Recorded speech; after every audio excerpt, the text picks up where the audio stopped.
ভগৱন্তই কৈছে মোৰ কামৰ কাৰণে যদি এটা খোজ দিব পাৰা এই জন্মত প্ৰতিটো খোজৰ মূল্য হ'ব এটা এটা অশ্বমেধ যজ্ঞৰ সমান পুণ্য। মোৰ কাম বুলি কওঁতে তৃণমূল এটা আত্মাৰ পৰা বিশ্ব ব্ৰহ্মাণ্ড। মই মানে তৃণমূল এটা আত্মা। আত্মা মানে মই, পৰিয়াল মানে মই, সমাজ মানে মই, অনুষ্ঠান মানে মই, প্ৰতিষ্ঠান মানে মই, দল মানে মই, সংগঠন মানে মই, জড়জগত মানে মই, জীৱজগত মানে মই, নিখিল জগত মানে মই। অহমেবাস্য মে অগ্ৰে ন অন্যৎসৎ অসৎ পৰম প্ৰচ্ছদ অহম যো এইতৈছ যো অৱশিষ্যতে চৈচয় অহম। ভগৱন্তে কৈছে আদিত মই, মধ্যত মই, শেষত ময়েই থাকিম। তুমি দেখা জগতখন মিছা, জগত মিথ্যা, ব্ৰহ্ম সত্য, ব্ৰহ্মহে সঁচা। ব্ৰহ্ম কি? জীৱ ব্ৰহ্ম এব কেৱলম। আপোনালোক প্ৰত্যেকেই ৰাতিপুৱা শুই উঠাৰ পৰা গধূলা শোৱালৈকে আৰু জন্মৰ পৰা মৃত্যুলৈকে তৃণমূল এটা আত্মাক পাৰে পৰিয়াল, সমাজ, অনুষ্ঠান, প্ৰতিষ্ঠান, দল, সংগঠন, দহৰ উপকাৰ কামত এই কাইটো প্ৰয়োগ কৰিব। পৰোপকাৰায় ইদম শৰীৰম। ভগৱানে কৈছে তোমাক এই শৰীৰটো মই পৰৰ উপকাৰ কামত ব্যৱহাৰ কৰিবৰ কাৰণে দিছোঁ। আজিৰ এই যজ্ঞ অনুষ্ঠান কি যজ্ঞ? ভাগৱত যজ্ঞ, নাম যজ্ঞ, ভক্তি যজ্ঞ। এই যজ্ঞ অনুষ্ঠানলৈ আমন্ত্ৰিত ভগৱন্ত স্বৰূপ ভক্তসকলক সেৱা শুশ্ৰূষা আচমনি কৰিবৰ কাৰণে যিসকল যুৱক যুৱতী আই বাপে কোনোবাই হয়তো ভকতক মাতি আনি বহাইছে, কোনোবা আয়ে চাহ বনাই ভকতৰ মুখৰ আগত দিছে, কোনোবাই তামোলৰ বটাটো আনি দিছে, কোনোবাই খাৰদি পাচলি কুটি দিছে, কোনোবাই মাহ প্ৰসাদ ধুই দিছে, ইত্যাদি ইত্যাদি। গতিকে আজিৰ এই যজ্ঞ অনুষ্ঠানটো সৰ্বাংগ সুন্দৰ কৰিবৰ কাৰণে যিসকলে সেৱা আগবঢ়াইছে সেয়া হ'ব অক্ষয় পুণ্য। যিমানে কৃষ্ণক দিয়ে সেহিহে অক্ষয়, ইহাক নিবাক একো জনে নপাৰে।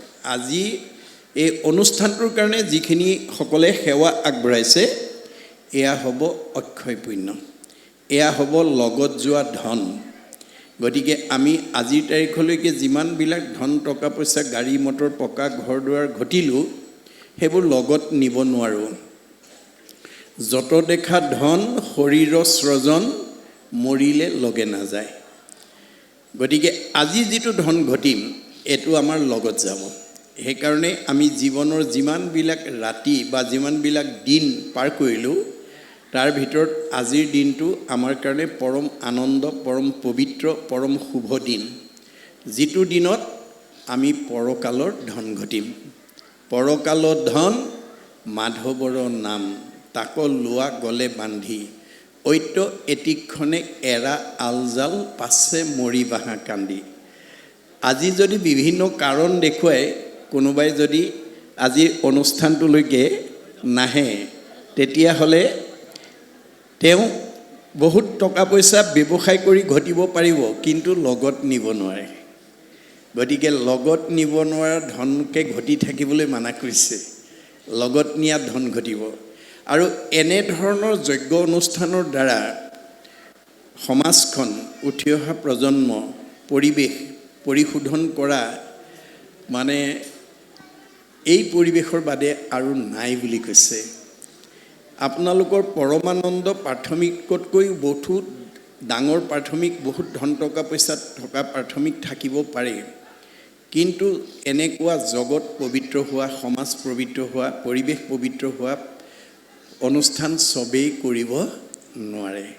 এই কথা ভাগৱততে উল্লেখ আছে। শতকোটি জন্মান্তৰে হুৱে মহাভাগ, নৰসৰি ৰকজীৱে তেবে পাৱে লাগ, তাত যেবে মূৰদায়া ভৈল যাক প্ৰতি, সেহিহে কৰিব পাৰে আমাত ভকতি।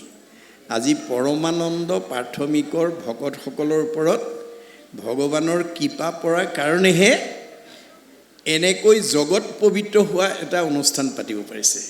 জগত পাৱন হৰি কথা সমুদায় ভকতৰ সংগ বিনে আন সংগে নাই।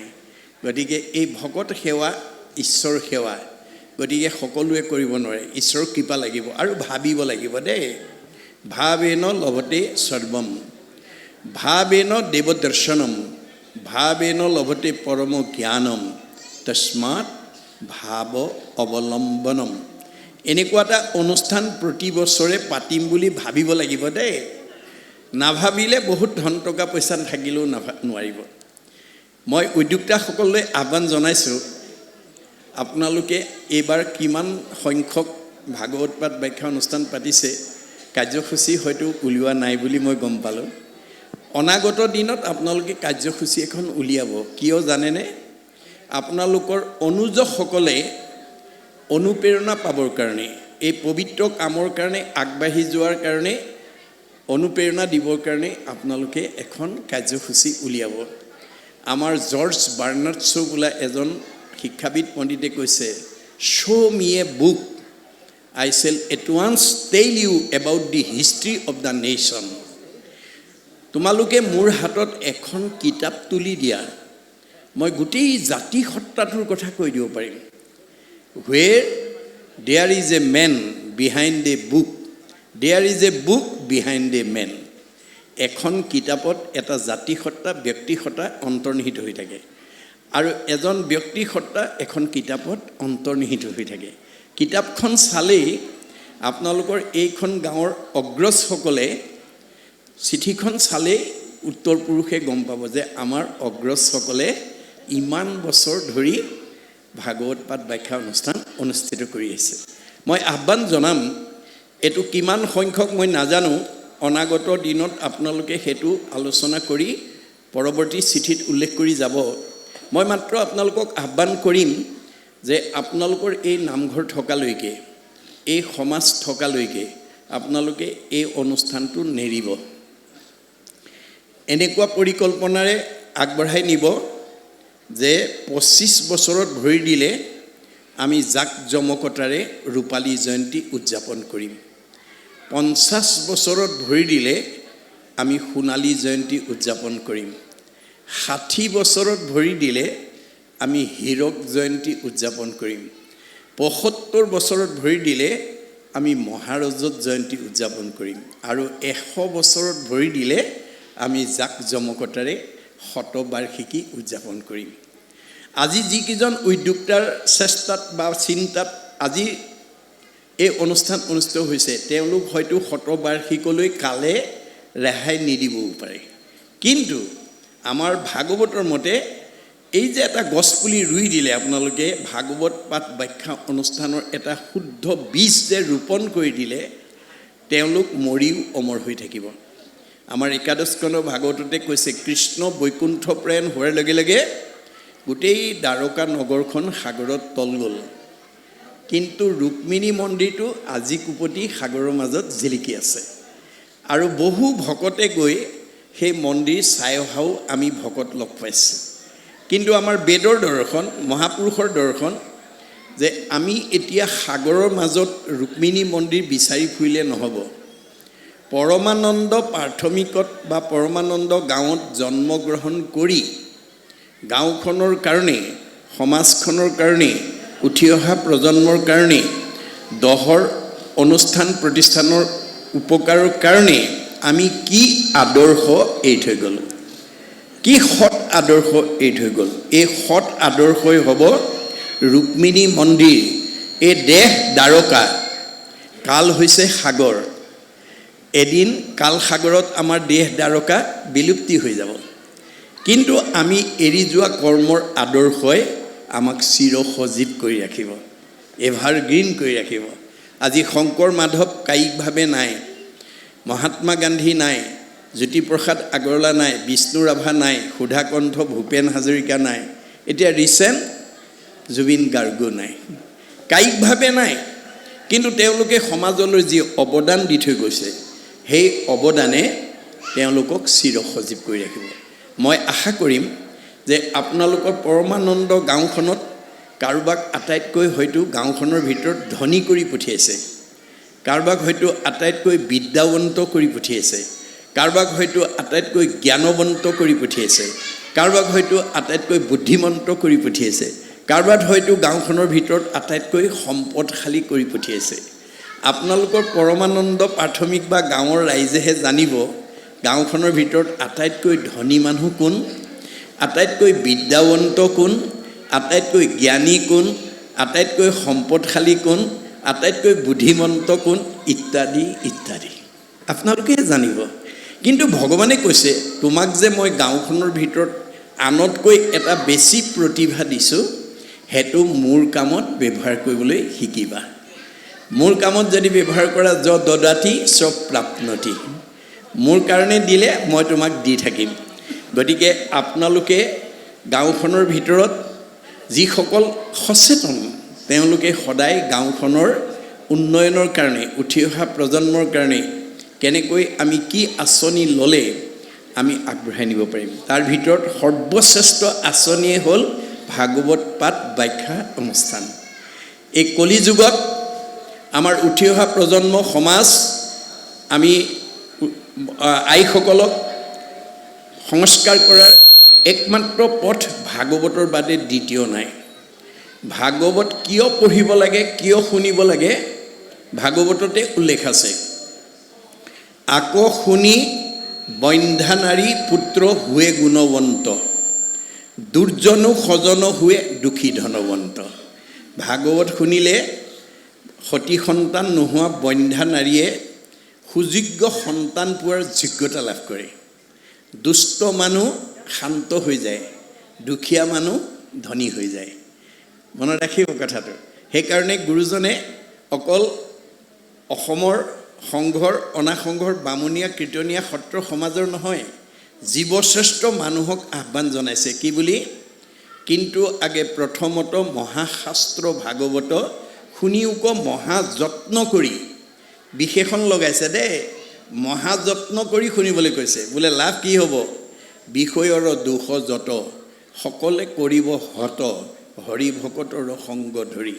আজিৰ দৰে ভকতৰ সংগত যদি ভাগৱত শুনিব পাৰোঁ, আমাৰ পাৰিবাৰিক জীৱন, দাম্পত্য জীৱন, যুগ্ম জীৱন, সাংসাৰিক জীৱন, ব্যক্তিগত জীৱন, সামাজিক জীৱনৰ যিবিলাক দুখ বেদনাই আমাক অতিষ্ঠ কৰি তোলে, সেই সকলোবিলাকৰ পৰা আমি মুক্ত হ'ব পাৰিম।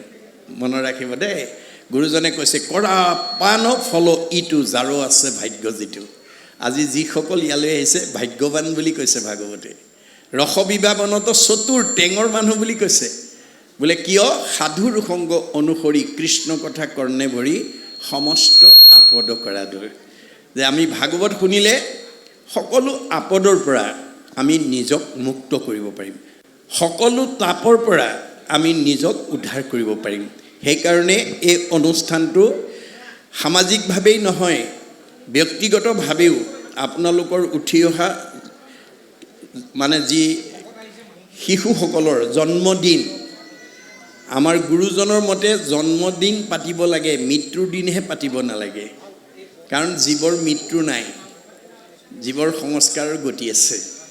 গতিকে জন্মদিনটো পশ্চিমীয়া সংস্কৃতিত নাপাতি মহাপুৰুষৰ দৰ্শন মতে যদি পাতে, পশ্চিমীয়া সংস্কৃতি মানে বেলুন ফুলাই, কেক বনাই, নামটো লিখি, মমডাল জ্বলাই, ফু মাৰি মমডাল নুমাই, তেওঁৰ নামত লিখা কেকটো কাটি তেওঁকে খাব দিয়া যিটো সংস্কৃতি, সেইটো এৰিব লাহে লাহে দেই।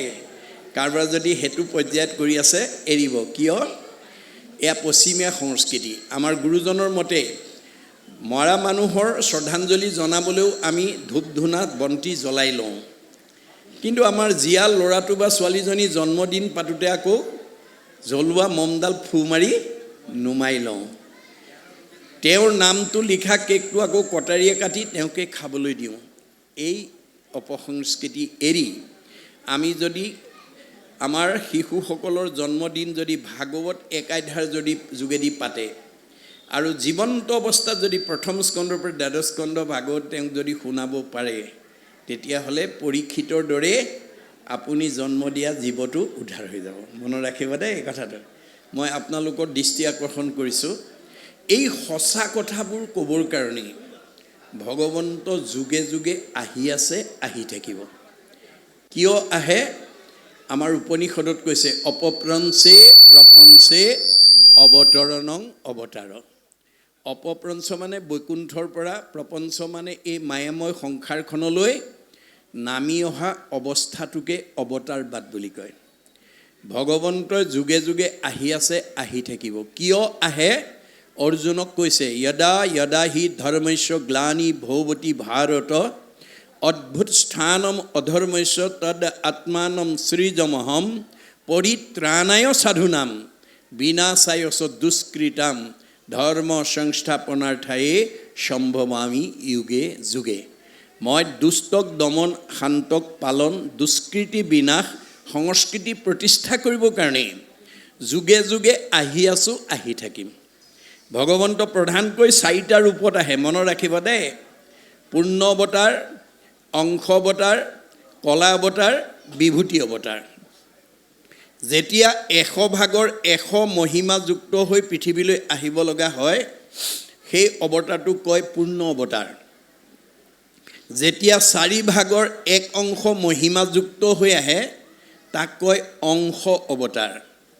যেতিয়া 16 ভাগৰ 1 অংশ মহিমাযুক্ত হৈ আহিব লগা হয়, তাক কয় কলা অৱতাৰ। আৰু যেতিয়া 100 ভাগৰ 1 মহিমাযুক্ত হৈ আহিব লগা হয়, তাক কয় বিভূতি অৱতাৰ। এতিয়া ভগৱন্তই কোনটো অৱতাৰ লৈ পৃথিৱীলৈ আহিব, এই ধৰাধামৰ অৱস্থাৰ ওপৰত নিৰ্ভৰ কৰে। এতিয়া দাপৰ যুগত মানে পূৰ্ণ অৱতাৰ 100% মহিমা লৈ কৃষ্ণ পৃথিৱীলৈ আহিল। আহি যেতিয়া দেৱকাৰ্য সম্পন্ন কৰিলে, তেতিয়া যদুকুলক বিনাশ কৰি যেতিয়া বৈকুণ্ঠলৈ যাবলৈ উদ্যত হ'ল, উদ্ধৱে দেখিয়ে গম পালে, ইংগিততে গম পালে। গম পাই প্ৰভুক আপত্তি কৰিছে, প্ৰভু মই এতিয়া জানিব পাৰিছোঁ তুমি মোক এৰি যাবলৈ ওলাইছা, কাৰণ তোমাৰ দেৱকাৰ্য সাধন কৰি মোক এৰি তুমি যাব ওলাইছা। পিছে তুমি অকলে গ'লে নহ'ব, মোক লগত লৈ যাব লাগিব। তোমাৰ অবিহনে মোৰ এই জগত অন্ধকাৰ, তোমাক এৰি মই এক খন্তেকো ইয়াত থাকিব নোৱাৰোঁ। তেতিয়া ভগৱন্তই হাঁহি পেলাই ক'লে, সখা তুমি ঠিকেই কৈছা। উদ্ধৱে আৰু কৈছে, তুমি মোৰ বৰদেউতাৰ ল'ৰা বসুদেৱৰ পুত্ৰ, আৰু মই তোমাৰ খুৰাৰ পুতেক, দেৱভাগৰ পুতেক মই বসুদেৱ। বংশৰ ফালৰ পৰা আমি দুইজন ককাই ভাই। ভক্তিৰ দিশত তুমি মোৰ আৰাধ্য দেৱ, গতিকে মোক অকলে এৰি থৈ গ'লে নহ'ব। তে কৃষ্ণই হাঁহি পেলাই কৈছে, সখা তুমি ঠিকেই কৈছা, কিন্তু তোমাক যদি মোৰ লগত লৈ গুচি যাওঁ, মই যি লক্ষ্য আৰু উদ্দেশ্য লৈ পৃথিৱীলৈ আহিছিলোঁ, সমস্ত লক্ষ্য ভ্ৰষ্ট হৈ যাব। তুমি আমি দুয়ো গৈলে মিলিব অনৰ্থ, লুপ্ত হৈব জ্ঞান ইটো ভকতিৰ পথ। মই যদি ভকতক মোৰ লগত লৈ গুচি যাওঁ, ভক্তিৰ পথটো লুপ্ত হৈ যাব। ফলত কি হ'ব? অধৰ্মে পীড়িব লোক যাইবে অধুগতি, ভকতিক ৰাখি তুমি থাকিও সম্প্ৰতি। তুমি এতিয়া ভক্তিৰ পথটো প্ৰৱৰ্তন কৰিবৰ কাৰণে মোৰ কাৰণে থাকিব লাগিব। মোৰ এই মহাবাক্য নচাৰিবা তুমি, শ্ৰৱণ কীৰ্তন প্ৰৱৰ্তায়া থাকা তুমি। তুমি শ্ৰৱণ কীৰ্তন ধৰ্ম প্ৰৱৰ্তন কৰি থাকা। আজি পৰমানন্দ প্ৰাথমিকে এইটো উদ্ধৱৰ কাম কৰিছে, মনত ৰাখিব। ইমান আত্মাক মাতি আনি ঈশ্বৰৰ কথা শুনি জন্ম জন্মান্তৰ কাৰণে অক্ষয় পুণ্য সঞ্চয় কৰাৰ এটা সুযোগ দি দিলে। আজি আমাৰ যিসকল ইয়ালৈকে আহিলোঁ, নিজকে ভাগ্যৱান বুলি ভাবক, কাৰণ আজি আমি লগত নিয়া ধন ঘটিম। ইয়াৰ আগলৈকে যিমানবোৰ ঘটিলোঁ চব এৰি থৈ যাম, আজিৰ ধনটো লগত যাব। আমি লগত নিয়া ধন ঘটাৰ এটা আমাক সৌভাগ্য দি দিলে। যিসকল উদ্যোক্তাই এই কাৰ্যসূচীটো ল'লে, আমাক উপকাৰ কৰাৰ কাৰণে তেওঁলোকৰ কি হ'ব? পৰোপকাৰায় পুণ্যম, পুণ্য হ'ব, মনত ৰাখিব। গতিকে মোৰ এই মহাবাক্য নচাৰিবা তুমি, শ্ৰৱণ কীৰ্তন প্ৰৱৰ্তায়া থাকা তুমি। নামঘৰ থকালৈকে আপোনালোকে এইটো নেৰিব। শ্ৰৱণ কীৰ্তনৰ দ্বাৰা আপোনালোকে জন্ম দিয়া ল'ৰা ছোৱালীবিলাকক মানে সৎ গতি দিব লাগিব। এইটো আমাৰ দায়িত্ব, মনত ৰাখিব দেই। আৰু কৈছে তোমাৰ জীৱনশৈলীৰ যিমানবিলাক প্ৰয়োজনীয় দিশ মই সব দি থৈ আহিছোঁ। তোমাৰ কাৰণে পুণ্যভূমি প্ৰতিষ্ঠা কৰি থৈ আহিছোঁ, তোমাৰ কাৰণে তীৰ্থস্থান প্ৰতিষ্ঠা কৰি থৈ আহিছোঁ, তোমাৰ কাৰণে সত্ৰ প্ৰতিষ্ঠা কৰি থৈ আহিছোঁ, তোমাৰ কাৰণে বৈকুণ্ঠ প্ৰতিষ্ঠা কৰি থৈ আহিছোঁ, আৰু প্ৰয়াণৰ পিছত মই তোমাৰ মাজতে থাকিম। নিশ্চয় কৰি কহোঁ শুনা সাৱধানে তুমি, ভকত যি স্থানে থাকে সেই পুণ্য। এয়া আজি আমি পুণ্যভূমিত, যদিও পৰমানন্দ প্ৰাথমিকৰ নামঘৰৰ তলত আছোঁ, আমাৰ বেদৰ মতে ভগৱানৰ শ্ৰীমুখৰ বাণীৰ মতে আমি আজি পুণ্যভূমিত আছোঁ। শ্ৰৱণ কীৰ্তন মোৰ কৰে যত্ৰ যত্ৰ, দ্বিতীয় বৈকুণ্ঠ সিটো তাকে বোলে সত্ৰ। আজি এই ঠাইত ভকতসকলে য'ত মোৰ গুণনাম শ্ৰৱণ কীৰ্তন কৰিব, সেয়াই হৈছে দ্বিতীয় বৈকুণ্ঠ, সেয়াই হৈছে সত্ৰ। বুজানে? নাৰদক কৈছে নহং তিষ্ঠামি বৈকুণ্ঠে, যোগীনাং হৃদয়ে ন চ, মদ ভক্তা যত্ৰ গায়ন্তী তত্ৰ তিষ্ঠামি নাৰদ। মোৰ ভকতে বহি য'ত মোৰ গুণনাম লয় মই তাতহে পাবা নাৰদ, বৈকুণ্ঠতো মই নাথাকোঁ, যোগীৰ হৃদয়তো নাথাকোঁ। এইটো কেৱল আমাৰ হিন্দু দৰ্শনে নহয়, বাইবেলতো কৈছে ৱেৰ টু অৰ মোৰ এছেম্বল, যি ঠাইত দুজন বা তাতকৈ বেছি মানুহ গোট খায়, ইন মাই নেম, মোৰ নাম লয়, আই এম দেয়াৰ, মই তাতেই থাকোঁ। আজি ইয়াত ভগৱান বিদ্যমান হৈ আছে দেই। আৰু উদ্ধৱক কৈছে প্ৰয়াণৰ পিছতো মই তোমাৰ মাজত থাকিম। ক'ত থাকিম? তিৰুধায় প্ৰবিষ্ট অয়ম শ্ৰীমদ ভাগৱত নৰ্বম, তে নয় বাংময় মূৰ্তি প্ৰত্যক্ষ বৰ্ততে হৰৈ, শ্ৰৱণাত সেৱনাত দৰ্শনাত পাঠাত পাপনাশিনী। মই প্ৰয়াণৰ পিছত ক'ত থাকিম? শব্দ ব্ৰহ্ম বাক্য কৰ্ম, ৱৰ্ড ইজ গড। মনত ৰাখিব, শব্দ ব্ৰহ্ম, বিনাশ নাই। শব্দ ব্ৰহ্ম বাক্য ব্ৰহ্ম ৰূপে ভাগৱতত থাকিম।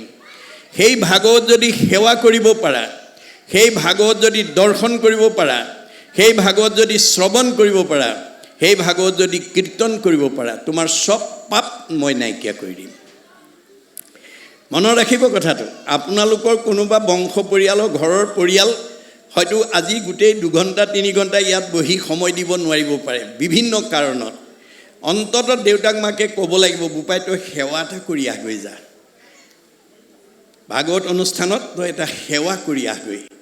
যে তেওঁ যদি আহি সেৱা এটা কৰে, চব পাপৰ পৰা নাখাব। মনত ৰাখিব, আপুনি কিবা কাৰণত আজি অনুষ্ঠানটোত সময় দিব নোৱাৰিব পাৰে, কিন্তু সেৱা এটা কৰিবলৈ যাতে আমি পাহৰিব নালাগে। সেৱা এটা কৰিলে সব পাপৰ পৰা মুক্ত হৈ যাব। এতিয়া পাপ কি বস্তু? পাপ আমি দেখুৱাই দিয়া বস্তু নহয়। পাপ হৈছে মনৰ কিছুমান বেয়া গুণৰ সমষ্টি। আজি আমি সব ইয়ালৈকে আহিছোঁ, উদ্দেশ্য কি? ভাগৱত শুনিম।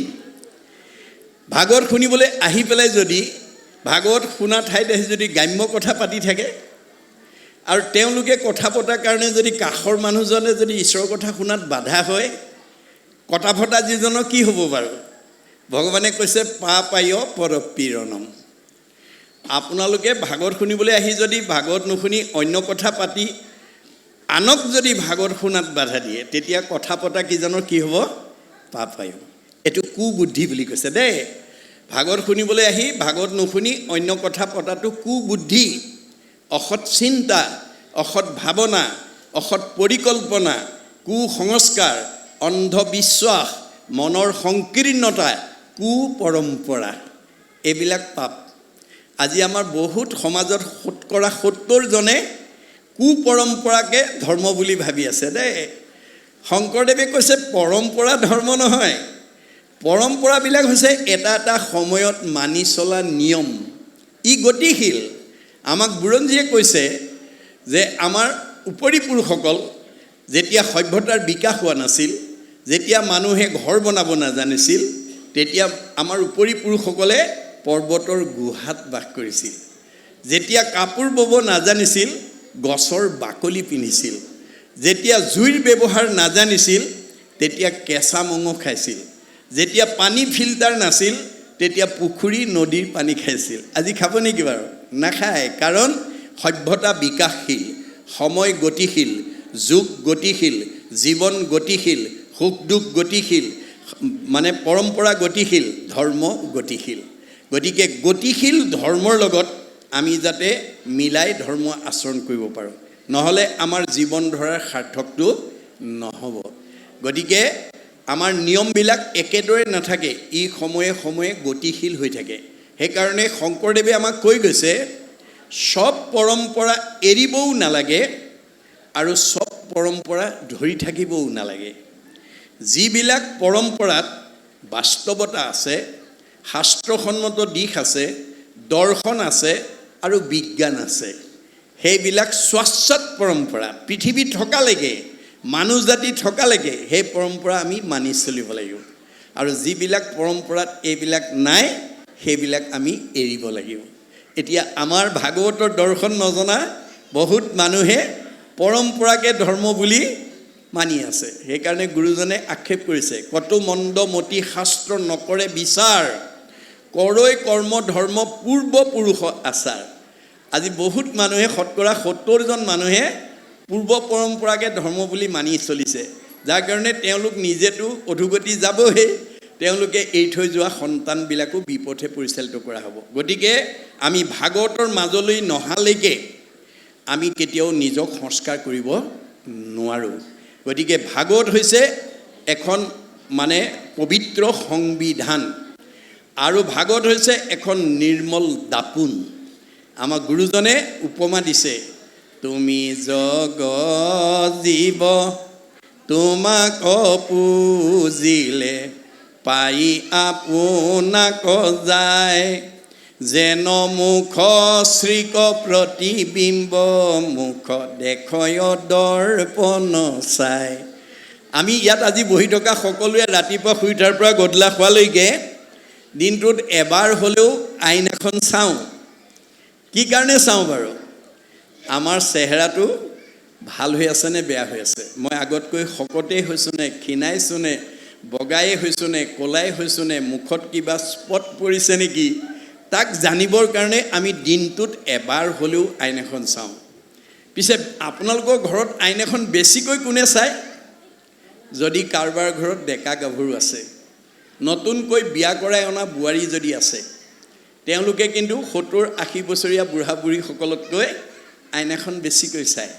কিয়? তেওঁলোকৰ চেহেৰাটো ভাল আছেনে নাই জানিবৰ কাৰণে তেওঁলোক সদায় কৌতূহলী হৈ থাকে, কিউৰিয়চিটি অফ মাইণ্ড লৈ থাকে। গতিকে আমি নিজৰ চেহেৰাটোৰ কথা জানিবৰ কাৰণে যেনেকৈ কৌতূহলী হৈ থাকোঁ, আমাৰ হৃদয় আৰু মনটো জানিবৰ কাৰণেও আমি কৌতূহলী হ'ব লাগিব। আমি ভাগৱত যেনেকৈ আইনা চালে নিজৰ চেহেৰাটোৰ কথা ক'ব পাৰে, ভাগৱত চালে আমাৰ হৃদয় আৰু মনটোৰ কথা ক'ব পাৰে। মনত ৰাখিব কথাটো, ভাগৱতত কেৱল জীৱনশৈলীৰ কথা কৈ আছে, নীতি পদ্ধতিৰ কথা কৈ আছে। গতিকে তাকে কওঁতে আখ্যান উপাখ্যান কাহিনী উপকাহিনীৰ মাজেদি কৈ আছে। মনত ৰাখিব কথাটো। এতিয়া কৃষ্ণ উদ্ধৱ সংবাদ এটা আলোচনাৰ মাজেদি আমাক মানে জীৱনশৈলীৰ কথা ক'বৰ কাৰণে গৈ আছে।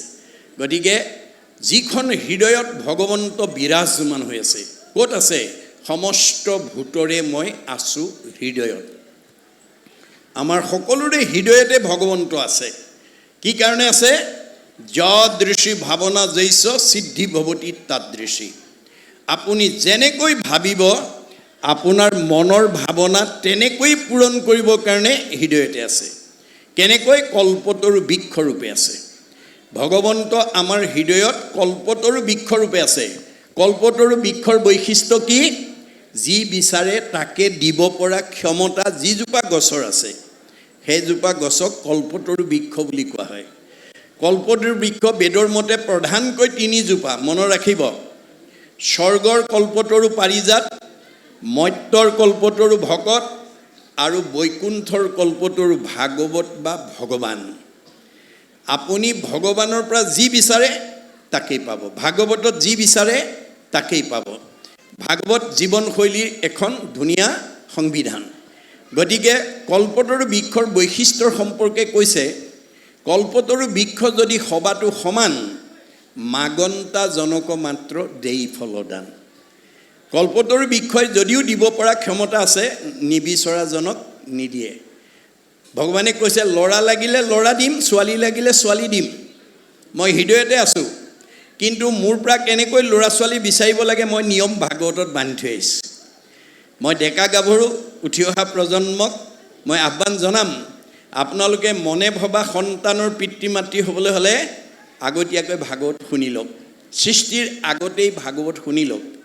ভাগৱতত নিয়ম বান্ধি থৈছে, আপুনি ল'ৰা লাগিলে ল'ৰা দিব, ছোৱালী লাগিলে ছোৱালী দিব, কিন্তু তেওঁৰ পৰা কেনেকৈ ল'ৰা ছোৱালী বিচাৰিব লাগে নিয়ম বান্ধি থৈছে। সূৰ্য উদয়ৰ পৰা সূৰ্যাস্তলৈ 4 পহৰ, সূৰ্যাস্তৰ পৰা পুনৰ সূৰ্য উদয় হ'লে 4 পহৰ, এই 8 পহৰত 24 ঘণ্টা, গতিকে 24 ঘণ্টাত এদিন হয়। এতিয়া আমাৰ উঠি অহা প্ৰজন্মই কোনটো পহৰত সৃষ্টি কাৰ্যত আগবাঢ়িব লাগে, কেনেকৈ আগবাঢ়িব লাগে, আজি বহুত যুৱক যুৱতী উঠি অহা প্ৰজন্মই নাজানে। আমাৰ মহাপুৰুষ গুৰুজনাই সময় নিবন্ধ কৰি দিছে। সূৰ্য উদয়ৰ পৰা সূৰ্যাস্তলৈ এই 4 পহৰত অৰ্থাৎ দিবা সময়ত কোনো দম্পতী সৃষ্টি কাৰ্যত আগ নাবাঢ়ে বা বাঢ়িব নালাগে। কেতিয়া আহিব লাগিব? সূৰ্য অস্ত যোৱাৰ পৰা পুনৰ সূৰ্য উদয় হোৱা 4 পহৰত। তাৰে প্ৰথম 2টা পহৰ বাদ দিবলৈ কৈছে। কোনে? বিজ্ঞানে। কিয়? আমি খোৱা আহাৰটো ব্ৰহ্মলৈ ৰূপান্তৰ হ'বলৈ কমেও 6 ঘণ্টা সময় লাগে।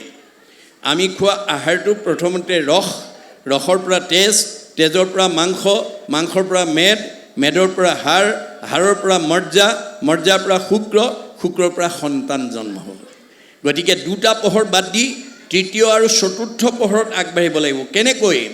পুৰুষ প্ৰকৃতি হবা একমতি, তেহে সিজিব হৰিত ভকতি।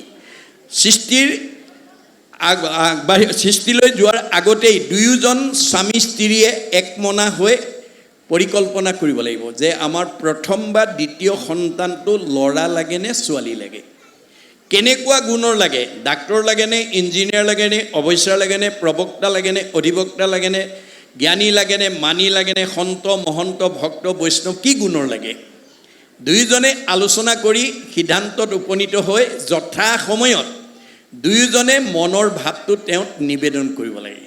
ভাৱেন লভতে সৰ্বম, তেতিয়া আপুনি যেনেকুৱা বিচাৰে তেনেকৈ আপোনাক দিব। যদি দাম্পত্য জীৱনত যদি মতভেদ থাকে, অৰ্থাৎ কাৰোবাৰ স্বামীয়ে জানে ভাৰ্যাই নাজানে, কাৰোবাৰ ভাৰ্যাই জানে স্বামীয়ে নামানে, এনে যদি বৈষম্যতা থাকে, তেতিয়াহ'লে আমাৰ দাম্পত্য জীৱনলৈ কাশ্যপ ঋষিৰ নিচিনা অৱস্থা নামি আহিব। কাশ্যপ ঋষিৰ 2গৰাকী ভাৰ্যা, দিতি আৰু অদিতি। অদিতিয়ে সকলো সময়তে স্বামীৰ লগত মন মিলাই সময়মতে সৃষ্টি কাৰ্যত আগবাঢ়িছিল কাৰণে আটাইকেইটা দেৱতা সন্তান জন্ম দিলে। দিতি হিংসা কৰি আছিল, সতিনীৰ সন্তান হোৱা দেখি হিংসাত ভাগি পৰিছিল আৰু অসময়ত উপাসনাৰ স্থানত গৈ স্বামীক নিবেদন কৰিছিল পুত্ৰ লাভৰ কাৰণে। দূৰদৰ্শী সম্পন্ন কাশ্যপে কৈছিল, ভাৰ্যা, এইটো পুত্ৰদানৰ সময় নহয়, এইটো ঈশ্বৰ উপাসনাৰ সময়, তুমি ধৈৰ্য ধৰা। কিন্তু নামানিলে। উপায়ন্তৰ হৈ ভাৰ্যাক সন্তুষ্ট দিবৰ কাৰণে পুত্ৰদান দিলে। ফলত কি হ'ল? হিৰণ্যাক্ষ আৰু হিৰণ্যকশিপু। আমাৰো যদি উঠি অহা দম্পতীসকলে ভাগৱতৰ এই নীতি আদৰ্শ নাজানে, আপোনালোকৰ ঘৰলৈও তেনেকুৱা আসুৰিক সন্তানে আহিব, যিটো সন্তানে বৃদ্ধ বয়সত বৃদ্ধ পিতৃ মাতৃক সেৱা শুশ্ৰূষা মৰম চেনেহ লালন পালন কৰাৰ বিপৰীতে বৃদ্ধাশ্ৰমলৈ খেদি পঠিয়াবলৈ কুণ্ঠাবোধ নকৰিব। কিন্তু পৰমানন্দ প্ৰাথমিক শাখাই যদি প্ৰতি বছৰে এই ভাগৱত অনুষ্ঠান অনুষ্ঠিত কৰি থাকে, তেতিয়াহ'লে এইখন গাঁৱলৈ অনাগত দিনত বৃদ্ধ পিতৃ মাতৃক বৃদ্ধাশ্ৰমলৈ খেদি পঠিওৱা জীৱ পুত্ৰৰূপে আহিব নোৱাৰিব। স্বামী স্ত্ৰীৰ মাজত মনোমালিন্য হৈ থকা, শাহু বোৱাৰীৰ মাজত মনোমালিন্য হৈ থকা, ককাই ভাইৰ মাজত মনোমালিন্য হৈ থকা, সীমা ঘৰীয়াৰ লগত মনোমালিন্য হৈ থকা জীৱ এইখন গাঁৱলৈ আহিব নোৱাৰিব। পোহৰৰ ওচৰলৈ আন্ধাৰ আহিব নোৱাৰাটো যেনেকৈ বিজ্ঞানসন্মত বাস্তৱ সত্য, যিখন গাঁৱত যিখন ঘৰত ভাগৱতৰ ভক্তি ধৰ্ম প্ৰচাৰ হৈ থাকিব, ভক্তি মানেই পোহৰ, তালৈ কোনো বেয়া জীৱ আহিব নোৱাৰাটো তেনেকৈ সত্য। এতিয়া পৰম বান্ধৱ উদ্ধৱৰ পৰা কৃষ্ণই বিদায় লোৱাৰ সময়ত এইখিনিলৈকে কৰা আলোচনাই কি ক'লে? উদ্ধৱক ধৰি প্ৰবোধ বুলন্ত তেজিও আবে বিকল আমাৰো দুখানি খৰগ লৈ যায় কৰা শোক পৰিহাৰ যে শেষত ক'লে তুমি এই খৰমজোৰকে লৈ গৈ মোৰ প্ৰতি থকা তোমাৰ যি বেদনা তাৰ পৰা তুমি উপশম হোৱা আবে সেৱা কৰি থাকা প্ৰাণ সখী পালিয়া আজ্ঞা আমাৰ মই যিখিনি কথা তোমাক প্ৰায়ণৰ আগতে ক'লোঁ জ্ঞানযোগ কৰ্মযোগ ভক্তিযোগ সেই সকলো কথাখিনি তুমি মানি চলিবা উঠা উঠা ধানতে ইটো দ্বাৰকাত তুমি নাথাকিবা ৰৈ তুমি আৰু এই দ্বাৰকাত ৰৈ নাথাকিবা কৃষ্ণৰ সুদীৰ্ঘ আদেশ শুনিয়া উঠিল আকুল হৈ এতিয়া আকুলিতভাৱে তেওঁ উঠিলে দুখানি খৰম মাথাটো বান্ধিয়া পুনু প্ৰণামিলা পৰি কৃতাঞ্জলি ধৰি পাছে পাছে ভৰি ধীৰে ধীৰে জান্ত লৰি তেওঁ খৰমযোৰ মূৰত লৈ এখোজ দুখোজকৈ পিছুৱাই গৈছে ভৰি চাৰি গয়া থমকি থাকন্ত কৃষ্ণৰ মুখক চাই তেওঁ যায় যদিও আকৌ পুনৰ কৃষ্ণক চাবৰ কাৰণে হেঁপাহ কৰে শোকে মাৰে পুলি হাঁ কৃষ্ণ বুলি পৰন্ত দুখে দুনাই পুনৰ মাটিত বাগৰি যায় পৰি যায় কৃষ্ণকৰ প্ৰবোধ শুনি পুনৰপি উঠি আখি মুখ মুচি কৃষ্ণক নিৰেখি তমোময় দেখি চলি জান্ত পাছ গুচি গতিকে কৃষ্ণৰ প্ৰবোধত বাণীত তেওঁ সন্তুষ্ট হৈ চকুৰ পানী মচি তেওঁ পিছলৈ যাবলৈ আৰম্ভ কৰে অৰুণ চৰণ দেখন্তে দহৈ শোক অগণিৰ জালে হাঁ প্ৰাণনাথ বুলি দিয়া উকি পৰন্ত পুনু নিধালে তেওঁ কৃষ্ণক এৰি যাব খোজা নাই কৃষ্ণৰ স্নেহে তেওঁক একেবাৰে আকুলিত কৰিছে আৰু মাটিত বাগৰি বাগৰি কান্দিছে দেখি হাত তুলি চলা চলা বুলি চেনচান্ত আতি মাধৱে কৃষ্ণৰ সুদৃঢ় আদেশ শুনিয়া উঠিলা দুনাই উদ্ধৱে যেতিয়া কৃষ্ণই তেওঁক যাবৰ কাৰণে ইংগিত দিলে তেওঁ পুনৰ উঠি যাবৰ কাৰণে সাজু হৈছে কৃষ্ণৰ অৰুণ চৰণ পদ্মক ধৰি হৃদয়ৰ মাজ কৃষ্ণক স্মৰণতে কান্দন্তে ভৈলা দ্বাৰকাৰ বাস কৃষ্ণৰ স্মৰণ কৰি কান্দি কান্দি তেওঁ দ্বাৰকাৰ পৰা ওলাই গৈছে হাঁ প্ৰাণনাথ বোলন্তে গাৱন্তে অধিক উধাই জুই কৃষ্ণৰ চেষ্টাক চাহিবাক প্ৰতি থাকন্ত আৰু হুই কৃষ্ণ কেনেকেনো প্ৰয়াণ হয় তাক চাবৰ কাৰণে আকৌ গছৰ বা মানে আঁৰ লৈ অৰণ্যৰ আঁৰৰ পৰা তেওঁ জুমি জুমি চাই আছে এইখিনিলৈকে আমাক কথাখিনি কৈছে ইয়াৰ পৰৱৰ্তী পদে আমাক কি ক'ব আমি আকৌ পুনৰ পদবন্ধে আলোচনা কৰিম